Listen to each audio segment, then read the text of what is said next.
Well, in our earlier segment, we were talking a little bit about stocks and sodas. Now we're going to switch gears and talk about how soda could impact your health. Exactly. Two sides of that argument. Our health expert, Dr. Poonam Alaigh, is back with us. Thanks for joining us today. Thank you. We were, as Laura was talking about, we're talking about stocks of soft drink beverages, but now there's a downside. You can invest in it, but don't drink too much of it. Is that the deal? I know. I don't know how that's going to work, but there are two sides to every story, so absolutely. So let's talk a little bit about a recent study that's talking about the coloring, the caramel coloring in products like Coke and Pepsi, very popular, possibly a link to cancer? Well, again, Laura, when you and I talk about caramel coloring, we're really talking about, you know, in the saucepan, gently melting the sugars and coming out with that brilliant caramel color that our kids love to have, right? Kids, me. I love it too. All of us love it. So if you look at the cola industry, the brown hue that you see in Coke and Pepsi and even in root beer is as a result of caramel color. And the caramel color that's actually used for those products is chemically modified. And the way it's manufactured is using ammonia and ammonia sulfite reaction. So this means that there could be some links to cancer? This is what some new research possibly is showing. Yeah, there is one study that was done. It was a government-sponsored study. It was done on rodents, so mice and rat, and it showed that the two chemicals that get released while manufacturing the modified caramel that's used in colas contain two compounds or two chemicals, the 2-MI and the 4-MI, which is 2-methylimidazole and 4-methylimidazole. And who did that study?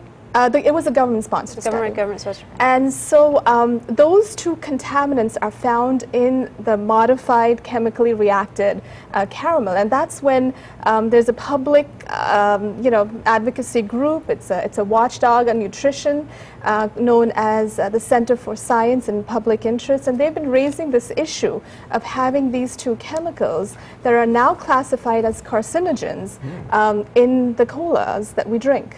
Now, is this new? Is this something new, or have we known about this for some time? It's been recent that it's been added to the carcinogen list, and I think it's actually spurred a lot of debate recently, because in the state of California under Proposition 65, if you exceed a certain threshold of these contaminants or these carcinogens, you have to have warning labels identifying the cancer risk. Well, that was going to be my next question. What are companies like Coke and Pepsi doing? Are they going to change their formula?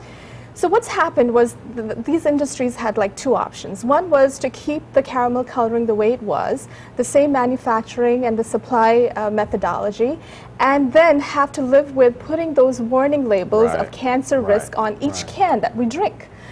So they actually went back to their researchers, went back to the suppliers, and they've changed the process by which they manufacture the caramel so that the levels of 4-MI or 4-methylimidazole is lower than that threshold now. Now, is that what's happened in California, or is this all over? This is actually, they've actually done it for the entire country now. What specifically has happened in California, though?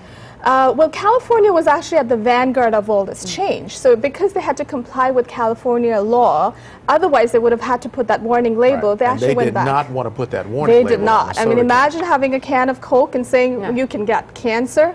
Now, I think a lot of people are going to want to know, who are diehard soda drinkers, is this going to change the flavor?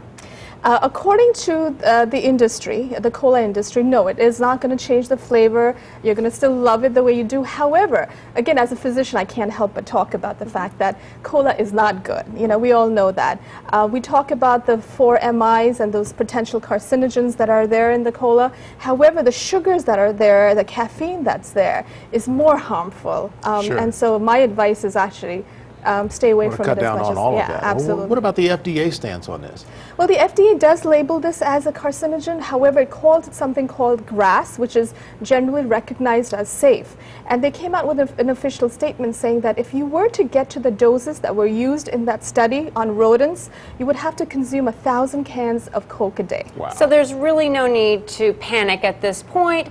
Like anything else, in moderation, would that be good advice? There isn't any need to panic, but I think it's important, again, to look at all the processed food that we're consuming.